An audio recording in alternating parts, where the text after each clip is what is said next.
So we are back in Conscious Aging, the series I started with Mark Davenport in the wisdomfactory.net. But I mean, Mark is dead, so he cannot be here. But I have a very old friend here with me today, Raquel Torrent from Spain. And she did the very first steps with me on Google Hangouts then about 6-7 years ago. I don't know how long it is. And we did a short series about the feminine in Integral. And if you are interested, I link to the series we did. And so you can see that. But today, we are only integrally informed women. We want to talk about conscious aging. Your topic was? It was aging with elegance and grace. Exactly. And when we look at you, it looks like as if you are walking your talk. And so before we go into that, can you say a little bit more about you? I said already that you live in Spain, but there's much more to say about you.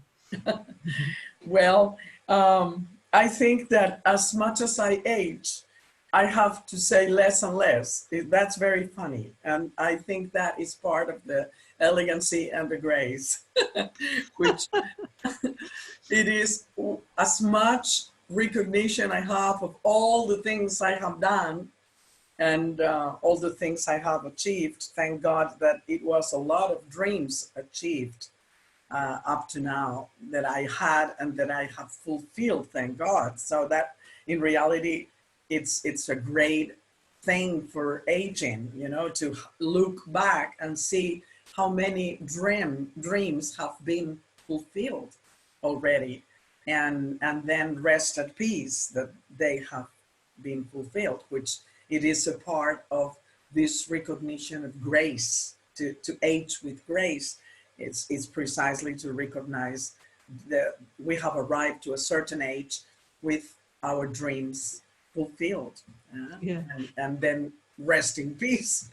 And I have been working in psychology. I have a title as a psychologist, a university title as a psychologist, but that doesn't really really helped me a lot, because the type of psychology that they teach in Spain is not the one I liked.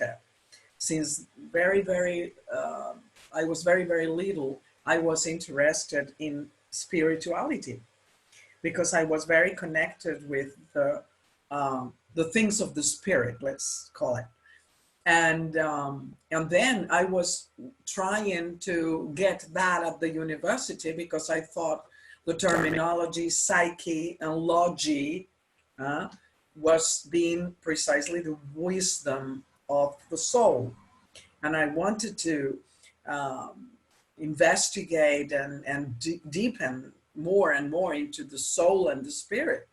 And not even one class about that it was at the career, not at all, not even one. So after I finished the career, then I started to do several specializations and masters and things that would give me a wider picture, you know, of what in the career they taught, because it was very behaviorist, not even humanistic. It was very behaviorist. And very limited, so. Very limited, absolutely. Nothing integral, as I was feeling, you know, life should be, and life it is. Nothing at all of any of that talk in any regard. So finally, I became like from the humanistic psychology, then into transpersonal psychology, and then into integral psychology. And then I had the great honor of meeting Ken Wilber, as you probably all know, the founder of integral theory and the creator of integral theory. And I was in the United States 4 times seeing him, and we have developed a nice friendship. And for me, that's one of my dreams come true, because, you know, for me, he is really the Einstein of consciousness. So I'm very proud of that. And I follow the principles of the integral theory absolutely with the highest consciousness I can in my own daily practice and in my ways of thinking and developing myself as much as I can. So I work as a therapist only online since 12 years ago, because even though I have been doing therapy for 33 years, only the 12 years, from the 12 years ago on up to now, I'm doing it only online. So that's a little bit of my bio. Okay, that's fine. What I found interesting, you said you are talking a little less. So what you are saying is that we are doing a journey getting older. So what I'm hearing out of this, or maybe it's my interpretation, that before things are very, very important to us, and then we talk and we try to get it out and get missionaries and I don't know what.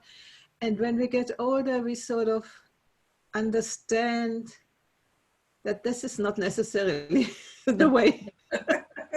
It is one of the ways, but not the only way. And that maybe being a little bit more quiet and get the more complex picture, or the full picture of the things we are talking about, we want to bring out in the world, maybe it's an advantage, no?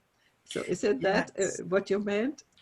Well, yes, but with a certain certain difference, in the sense that I would say that it can be not so much maybe in the outside, if the personality of the person is outgoing and talkative and, you know, like open up toward the exterior.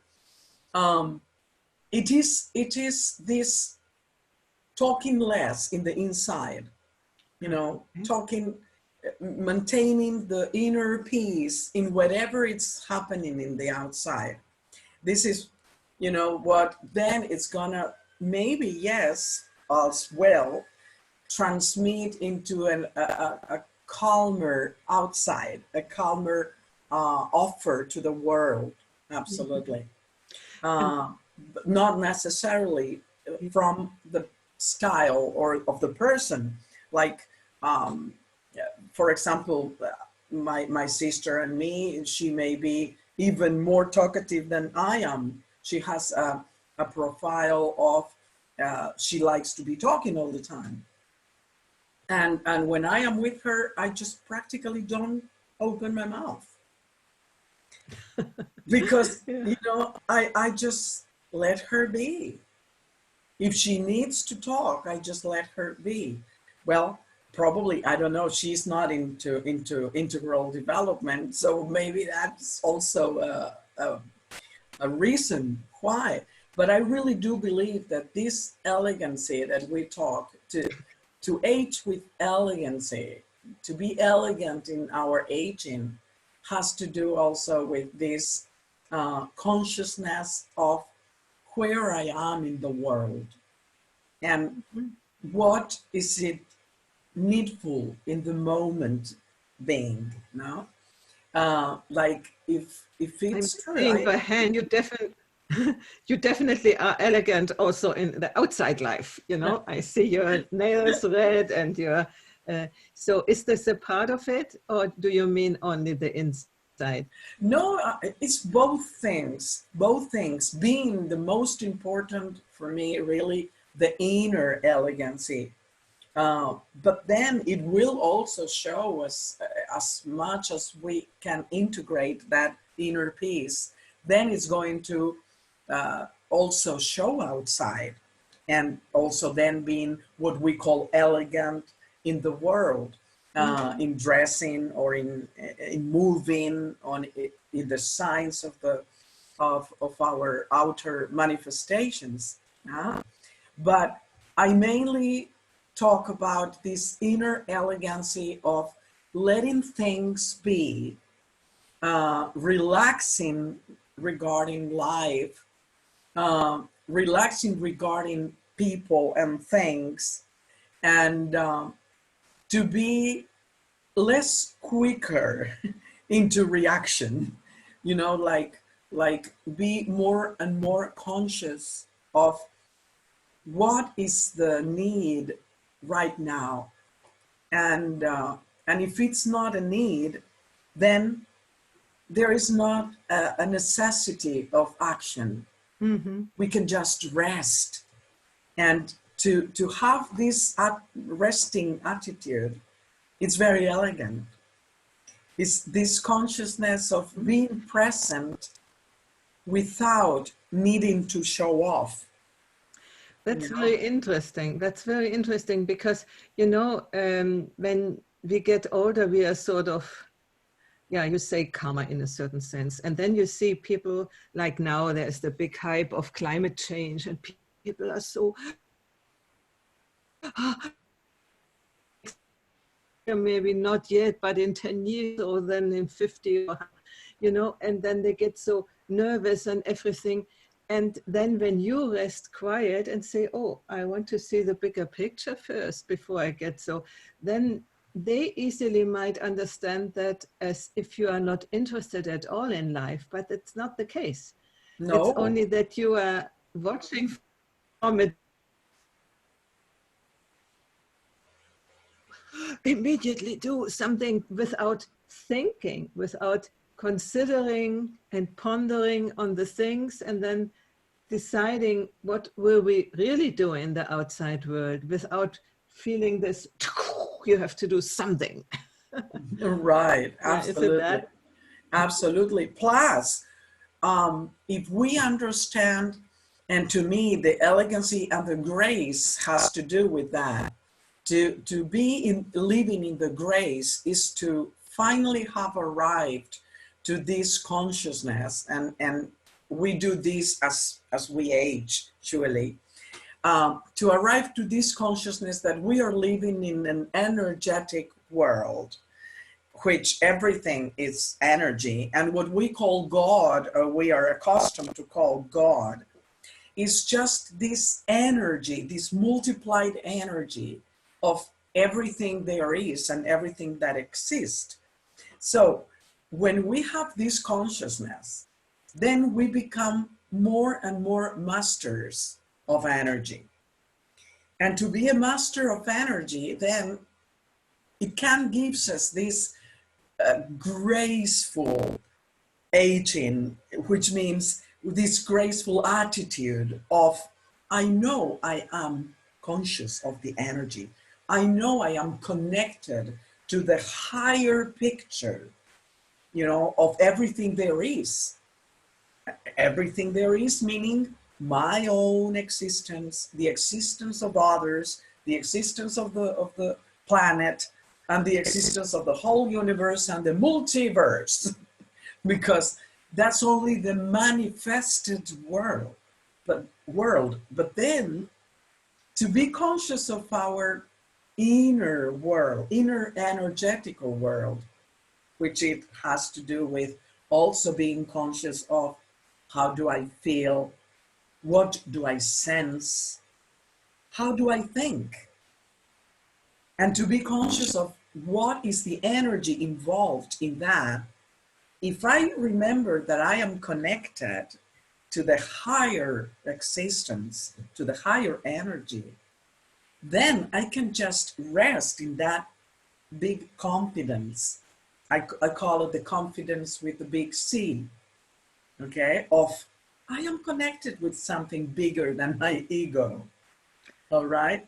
And also then connected with my little c, which means confidence or trust on my own resources, which is this consciousness of my levels, okay, of how am I emotionally or mentally, how am I in my senses.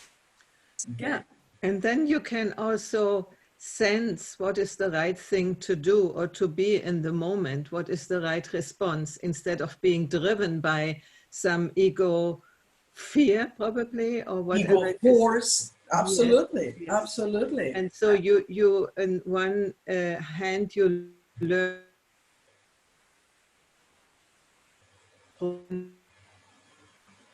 know your emotions, you know what your human being is doing, you know the psychological background of your past and whatever, and you have the discernment, is it now me? Is it my ego, or is it what I sense from this higher source? Some people say it's a higher self or whatever Yeah. it is, no?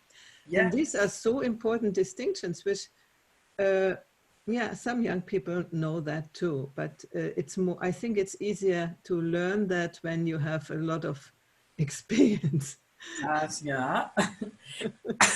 That gives us that can be attained precisely from this attitude of uh, being elegantly like laid back, Mhm. elegantly resting. I would say that the elegancy in aging has to do with rest. You know, it's to be able to lay back, sitting like if we are in a sofa already. We are already sitting in the sofa and we can act and do all kinds of things sitting in the sofa. It doesn't mean that we have to stop doing externally doing things, you know, the external quadrants. No, we can be very active in the external, but from the inner quadrants, maintain this consciousness of resting. You know, Yeah, I can finally rest and be at peace with myself and the world.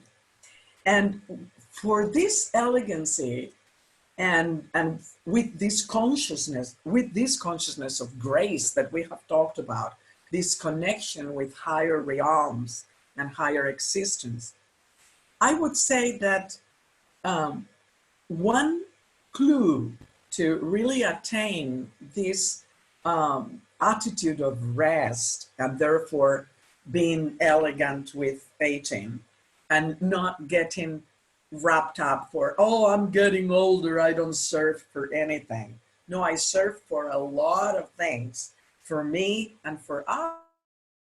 Oh, here you are wow, back. something happened. Yeah, you were frozen. You were frozen like this, but no problem. Yeah, you know what I wanted to say? You were talking about this resting. Think when they are all, they finally don't have to do anything, and when they rest on the sofa, they rest like this. You know, like like what you mean is keep the energy, keep the liveliness. Also, you might not run around like you did before, but if you sit on the sofa, don't fall into nothing. But it's sitting in the sofa metaphorically. I'm not talking physically, Yeah. okay, which can be as well. But it's not physically that I am talking about. It's an attitude. It's Mhm. the attitude of being laid, I don't know how you say it in English, laid down. It means laid back.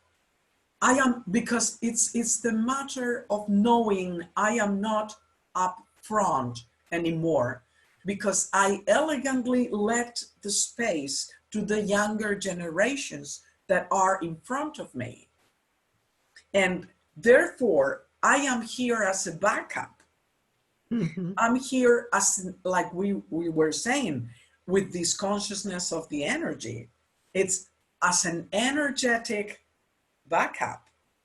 I am like holding from the back all their energy, which they need to really fulfill projects and do really things that now physically I cannot do, or I may not do, or I may not even want to do. Exactly. On the contrary, I am doing them inside of me just by holding the energy for them, just by laying back and knowing that I am a supportive energy for them.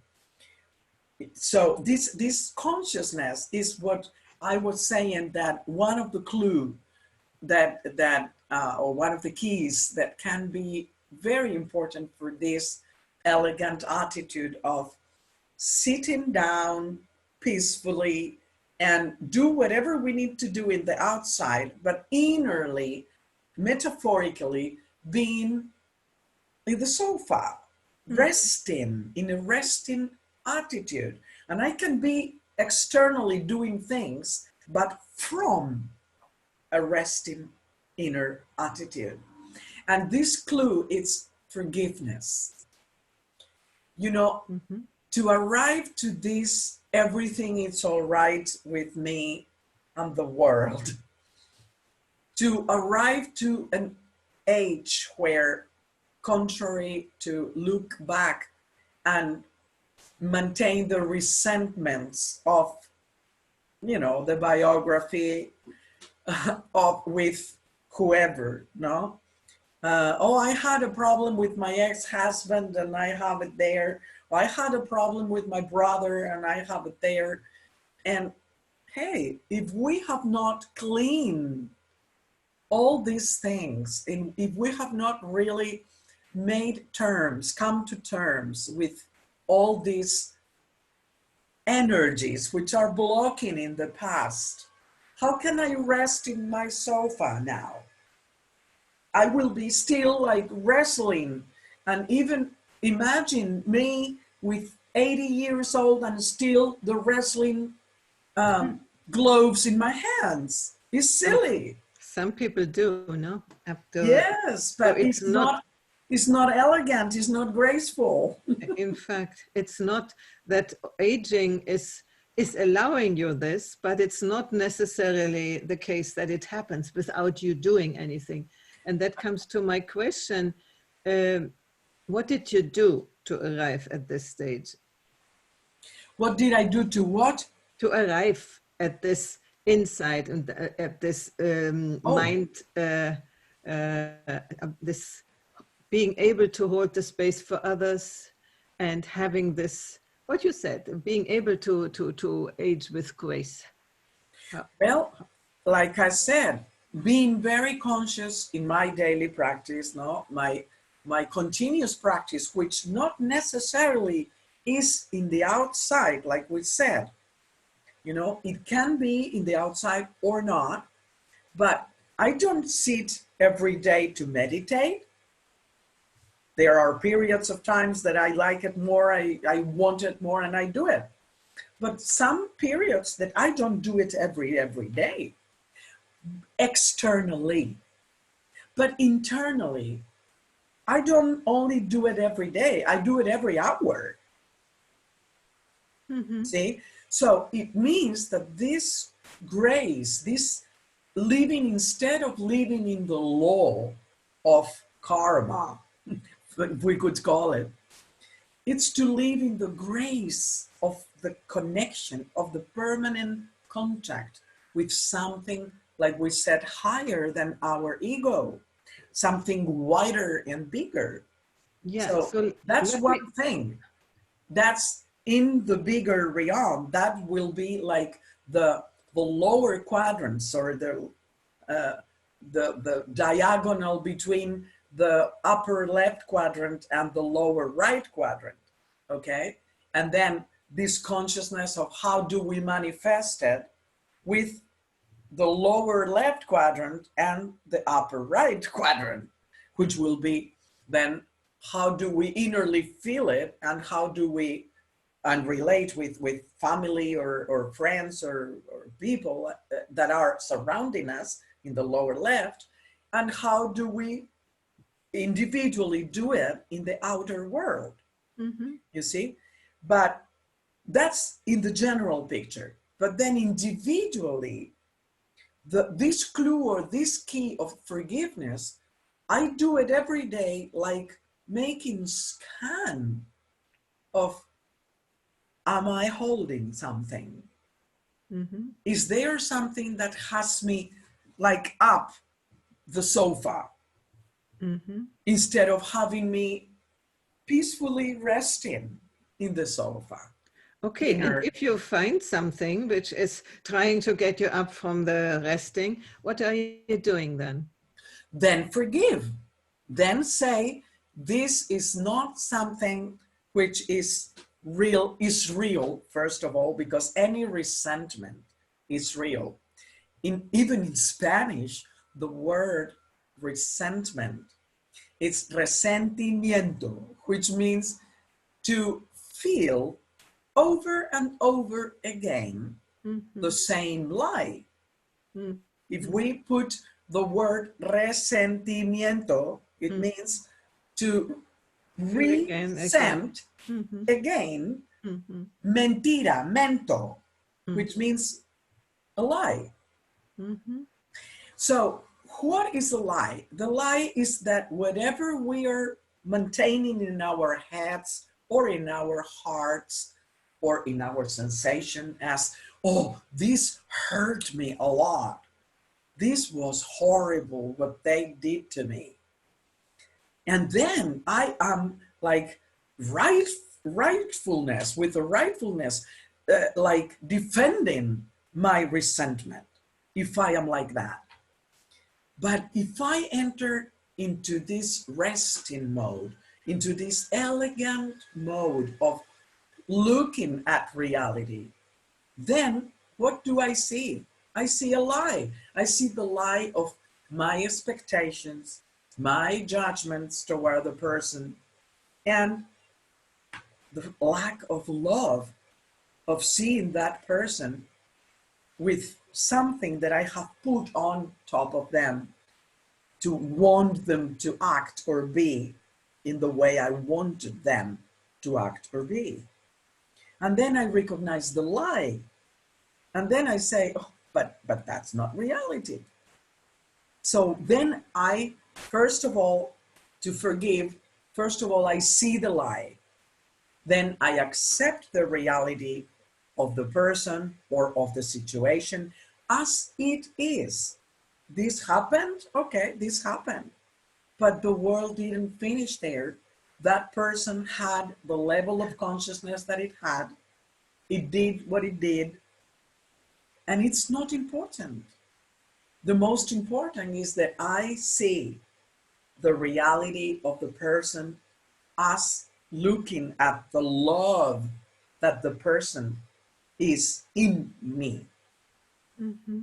And then I remember, I make myself this question, do I really want to love this person? If I have that, how would I say, that energy that moves me toward the loving of this person, putting myself in the situation, laid back in my sofa, of I imagine this thing that happened didn't happen. Am I willing to love this person, or was I loving this person in that moment? Yes. So why should I cut the flow of love? Mm-hmm. So then the forgiveness is completely, fulfilled. Mm-hmm. And then the energy that we were talking about before really keeps on flowing. And when the energy keeps on flowing, there is nothing that is pushing me to get up from the sofa. So, yeah, you are talking in this case probably for people you have already loved before, and there comes up something strange, and then you have the choice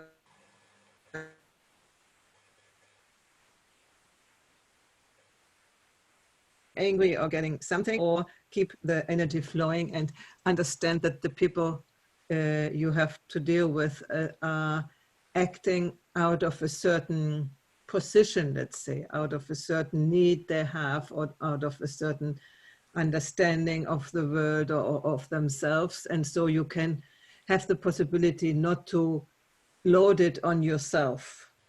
And in case you are hurt, how do you keep, no, not keep, exactly, not keep. How do you handle the emotion which is often, no? But for me, emotional intelligence is to be able to handle that. You said it in towards the other person, what you do. You say you do forgiveness. What are you doing towards you, yourself, when you are getting into this troubled emotion for a while? Yes.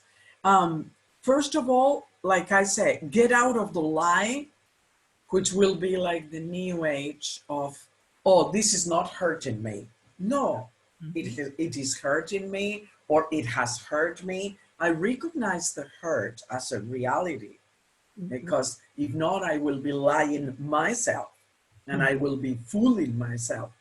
No, I recognize the hurt, surely. But then recognizing the hurt is that I recognize the charge of that emotion. And then I recognize that I am charged negatively because it's a negative emotion. And then I ask myself again, do I want to maintain the polarity of this energy? And then the answer is no, I can change it. I am able to change the polarity by entering into this love that I have for myself, that I don't want to get sick. And I know many investigations and researches from psychologists that have really investigated that negative emotions or negative sensations bring a lot of physical problems of health, health problems that finally we end up being sick in the liver, or being sick in the kidneys, or being sick in the pancreas, because those negative emotions have been maintained and, crystallized over the time, and they have end up creating a real big problem in one, what we call the organ, the least strong organ. How do you call when we have an arrow? How do we call that round thing? Arch? Arc? I don't know. It's wherever the darts arrive. Okay, it's this thing which is round with colors, and it goes from big to small. Okay, that is called, that name, which I don't remember now, organ. And that organ is the one that is going to get sick. You see? Or even create a cancer. You see, a generalized cancer, or a generalized lack of harmony in the system somehow. So because I know all that, and because I don't want to maintain any negativity, not only for my health, but for the energy I know that then I will transmit, like if it will be like a stone dropped in a lake, okay, then the waves are going to be transmitted outside. I don't want to transmit this negativity if I am feeling a negative emotion. So I really make myself responsible of that. And from this consciousness, I do this transmuting of energy from negative polarity to positive polarity, saying, I understand. If I put myself in the situation of the person, even if it is not a loved one, imagine that it may be a person that I don't even know. But as a human being, I see that there is the same energy in the basis than mine. is the energy from the source. Yeah. And you see this, what we could call, you know, a child of the Godhead. Huh? So, And it deserves my my sofa, let's say, my resting attitude and my change of polarity, so that the waves that are going to arrive to that person are not negative anymore. yeah, I want to come to the similar topic, as we are not really considering yet the field of energy medicine. No, we have the physical medicine where we get pills, all sort of chemical stuff. Then we have the psychological medicine, which you have done, that we work with the psyche. And the third level of medicine would be energy medicine. So we know, even if most people don't believe it, that most of the, let's say, most of the illnesses are created by an imbalance energy fields or energy streams and so on, and that with energetic exercises we can heal a lot.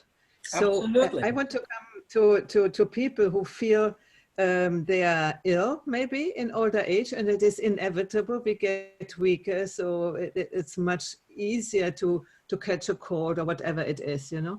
But I want to avoid that they think they are guilty of their illness, but at the same time to understand that they can do something. And I don't know if you can share a little bit of energy work which can be done when we feel ill, let's say. Yeah. Well, first of all, this consciousness of the recognition of what you said, that all of a sudden I am unbalanced. Something has gotten unbalanced. And this recognition then of, oh, I am unbalanced, the first thing it's going to do is make a stop of whatever we are doing. Whatever we are doing, whatever we are thinking, whatever we are feeling. Okay, what am I doing right now? Whatever. Okay, I stop. What am I feeling right now? I'm feeling whatever, angry or happy or whatever. I'm going to stop. What am I sensing already? I mean, right now. Okay, I'm sensing that someone is looking at me, look, whatever. I stop sensing. So it means I stop everything in that moment and just start connecting with the most important thing that we have, which is breath. Then we connect with that consciousness of breath. And then we start like reconnecting with life again, the inner and the outer, okay, the inhaling and exhaling, which it's the connection of life and with life again. So that will be like the first thing to do. So you observe the breath and follow the breath in your mind, how it is working, without trying to change anything, just observing. Just observing, just observing, because it's this way of reconnecting, of going back to the sofa. Because if something is happening in the realm of, in the level of physical, because all of a sudden something hurts or something is sick in my system, the first thing of recognizing this imbalance is, oh, I have gotten out of the sofa. You know, I'm not resting then. There is some area of my life that I am not resting. In which area I am not resting? This will be like the second thing. You know, after connecting with life, it's what is it that I am not aligned, you know, that I am not resting with, and that is pushing me out of the sofa then. And then when we find it, whatever it is, if it's a resentment or if it's something that happened, because it's, I call it like to look for the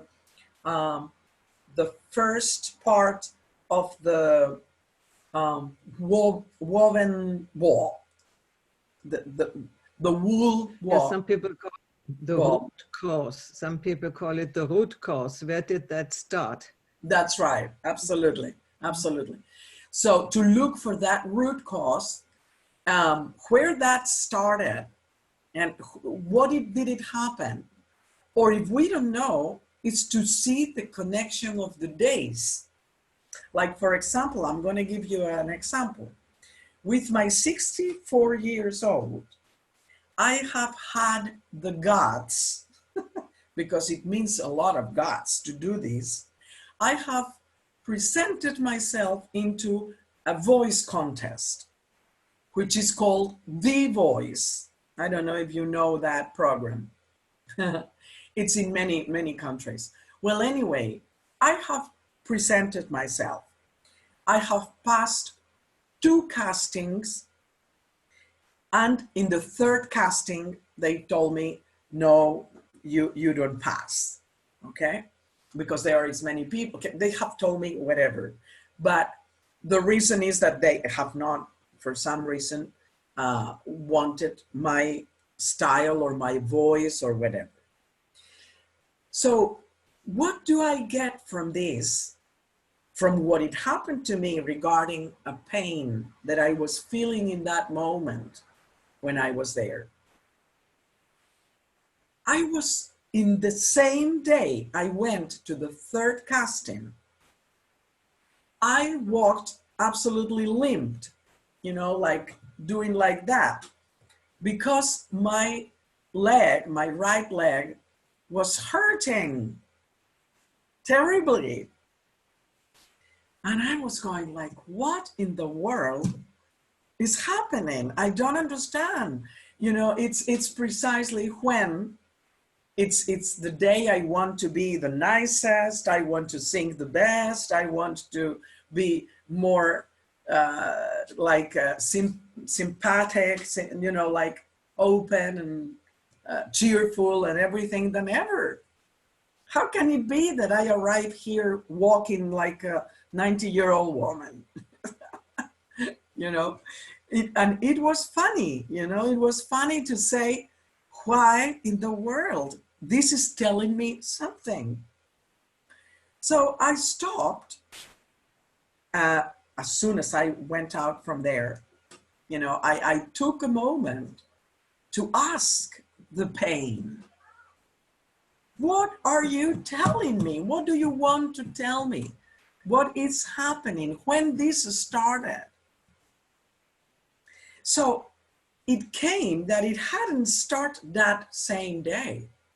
That same day was the worst, but it has started 2 days before. When I was getting ready for the trip, because I am in Alicante and this was in Madrid.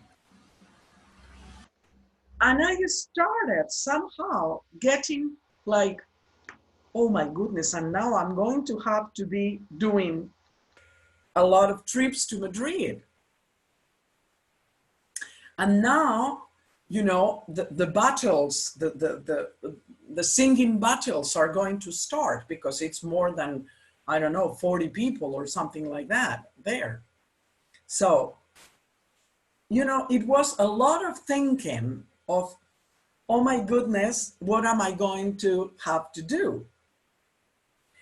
That started something that stopped physically, like a sign of, hey, if you don't want to keep it on, why do you keep it on? Just don't go. See? But I didn't listen. Mm-hmm. I didn't listen. I just, oh, I'm going to go there because my mother was a singer and I want to honor her and la, la, la. You know, all the setup that I had before, I did it. Instead of saying, oh, something is hurting. I'm going to listen to what is telling me. Mm-hmm. Because this is telling me that I don't really want to go. I don't want to really keep on this. I have already had fun, that I have passed one casting, two casting. Okay, I already had my share. I don't need more. I don't need to win. I don't need to even do the third casting. I don't need it. Instead of listening, I kept on. And when I entered into that casting, I was not able to walk. You know, I had to almost have to be entered in a wheelchair, almost. You know, because it was impossible. My leg was killing me. So what did I finally see? That it is very important to really recognize the signs of the body. Because whenever there is a problem in the body is talking. And the first and best thing we can do is listen to what it says. And then energetically start really like meditating on that part of the body. And physically also, I mean, externally doing whatever it's needed. Like I put some anti-swollen cream, and I took some pills for the pain, because it was really hurting. But at the same time, it was not so awful in the way I took it, in my attitude, as it could have been if I wouldn't have had this energetic consciousness of how to cope with this situation, which was not really nice at all. Mm-hmm. And right now, after 5 days, I am much better. I'm able to walk. And even though it's still like with that sensation of a hurt has been there, but it's not even a 20% of the pain that it was at all. Just by, okay, yes, the painkillers, yes, the cream, anti-swollen cream, but a lot of energetic consciousness put in talking with my leg, in putting the hands on my leg, you know, Reiki, and really having consciousness of how to positively think about the matter. That's interesting, because I have a similar story a long time ago, but it is a little bit different, because when I decided to go to Italy, to leave my first marriage and go to Italy to study singing,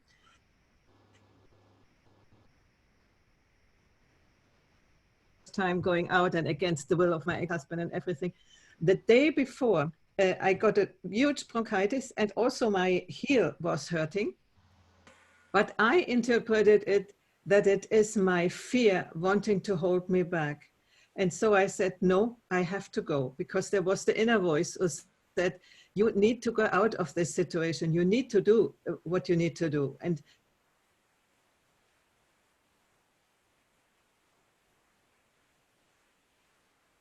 physical impediments come from let's say, a fear position, who wants to hinder you from taking a courageous step.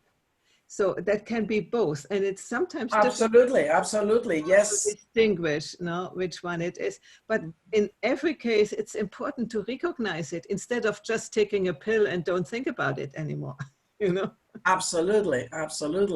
It is very important, and I find that the discernment then it's needed to see the difference, you know, because it is true that it can also be from a fear, you know, that then is, oh, no, I don't want to do this, and then something is hurting, and then, oh, this hurt is telling me not to go. No, not necessarily. Mm-hmm. So for me, the difference, it comes and it can be found with this discernment, which is the higher level of comprehension, okay?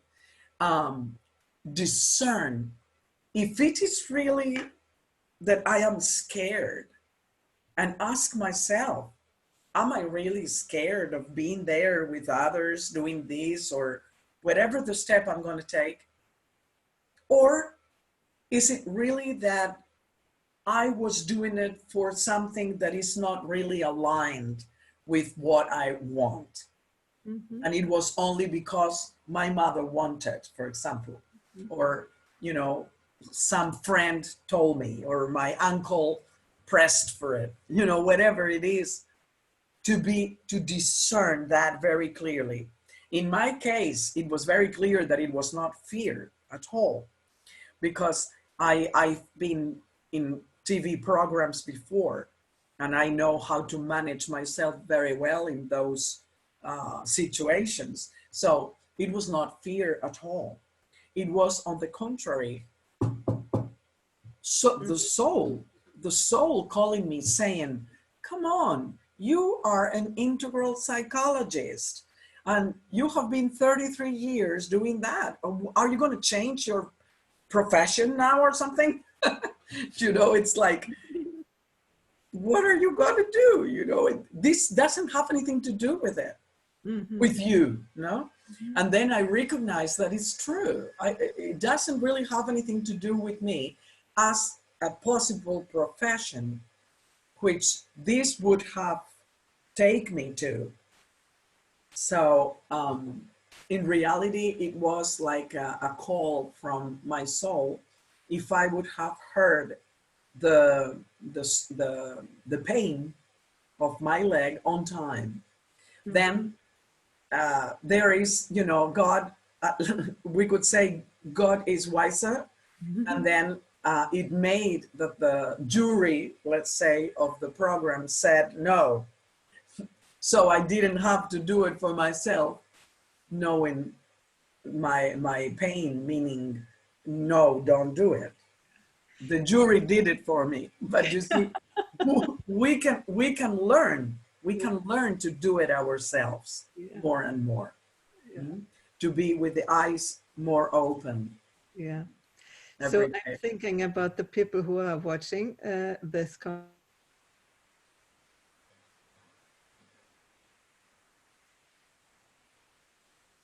Do what you feel to do, what you really makes joy and ignites you, and even is a bit challenging. But if it is not meant for you to do it as a career change or something, as it was for you, listen to the signs and do it just for fun, for you, for your heart, for your, you know, for your joy. But what I also hear you say is we need something to find fun with, to find, and even go to the edges of what said. Yeah. Yes, you need courage. And isn't it, you made it twice. So what a feeling is it that, oh, I didn't know that I could do that, you know, only that you wanted to exaggerate and then you got the message.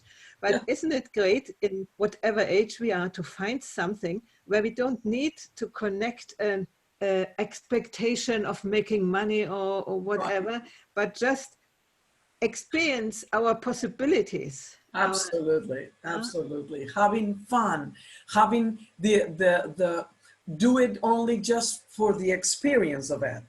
You see, I'm going to have this experience even though I will not arrive to the end, or I don't pretend to arrive to the end, or much more less to win, but at least to have the experience of doing something different. Exactly. Even though, you know, it's something that will get us, because sometimes it does, from our comfort zone. Oh, exactly. And that's the important thing, because in my opinion, when we age, when we do only what we already know, it's a problem. At least mentally, but also physically, and you did it also with the voice, it's physically and mentally and psychologically together. We need to have a certain challenge, because otherwise we sort of get less and less. So we need to find something which we think, oh, yeah, I want to try that out. I want to go a That's little right. bit this path and see where it brings me, you know. And that's why it's very important, Heidi, to let hear to the people which are listening very clear this difference of not understanding the sofa as let's sit down and do nothing, right? No, not at all. It's from the inside, be in the sofa while you get up and do something challenging. So do not associate the sofa with don't do anything. And the contrary, do something which creates new pathways in your mind so that we can, sometimes the body we cannot maintain until very old age, but at least the mind we can maintain. That's right. That's right. It's the attitude. Everything is the attitude, Heidi. That's why I wanted to talk about this, and I hope I did it a little bit, get the message through. That's why I wanted to talk about this aging with elegance and grace, because it has to do with this consciousness of to be elegant is to be at ease with oneself, wherever we are, even if I cannot move, you know, because I'm very old and I cannot move because I'm physically stopped for some reason, I still can be elegant innerly and outwardly, you see, which has to do with hygiene, which has to do with dressing nicely for me and for others, you know, which has to do with all that we understand as being elegant, to have a presence, which is an elegant presence, which means it's nice to be around me. It's not, you know, the typical grumpy old lady that is, you know, just like that. No, to be elegant is to have a presence which is nice to be around. And this is a good reminder for people getting older. Don't become strange. Don't become too, you know, like, this is not, and this is not, and this is not, and you should do this. But nobody wants to be around you. That's right. Yeah, then you give the others the guilt, say they are not caring and whatever, but you forget that depends on you. So maybe that's the message we can leave the people with. We have the responsibility to care for ourselves in all ways, also in the ways how we show up with other people, you know. Absolutely. So, yeah. Yeah, that was a wonderful conversation. I thank you very much. Do you want to share your website? Oh, I'm preparing a new website because like 3 years ago, I created a new methodology, which I called inner positioning. Mm-hmm. And I am trying to make a change toward a website which will speak and explain and offer this inner positioning methodology, which after 33 years of therapeutic practice, I think I can say something for people if they want to learn either how to treat other people from an integral methodology as this one that I offer, inner positioning, or experience it themselves in their own lives, how to have a therapy with this methodology of inner positioning. So I cannot so far give okay, that will work. I will send it to you as soon as I have it finished, because I'm working on it. Because you see, this is another part of elegancy, which is not to, because it's all right, the one that I had old, to leave it there. No, renovate and renew and make it according to the new times. Like My old website, yes, it's nice and it covers the necessities, but it's not nice. You see, it's not Not make you feel, according yeah. to the modernity of technological requirements. Okay. So I want to really renew. Okay. So we wait for you having done that. So Thank thank you you. very much. And Thank you, Heidi, for this wonderful moment you gave us all and for doing this wonderful conscious aging. Thank you very much. bye bye.